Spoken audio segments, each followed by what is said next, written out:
Senator, these are very serious accusations, even against the president. I just want to ask you, who is your source? Where did you get this information regarding the CONAS plan? Kasi napakadetalyado po ng sinabi ninyo. Baka maakusan kayo ng Malacanang na chismis to, nag-iimbento kayo ng kwento. Who is your source on this, Senator?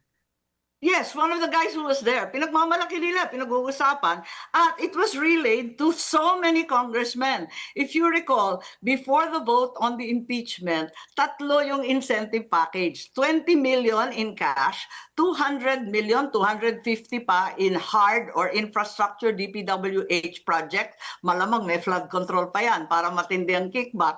Ikatlo, don't worry about the churches, don't worry about Visayas, Mindanao, and the DDS because there will be no election. Noel ang benta nila. Yun ang part 3 ng incentive package.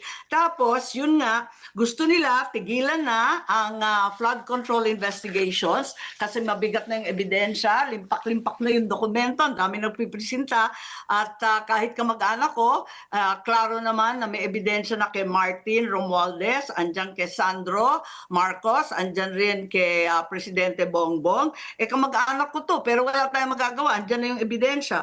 Pagkatapos, yung pinag-uusapan, yung budget na, because July 2027 budget already, and then 2028, alam natin, that's the election budget.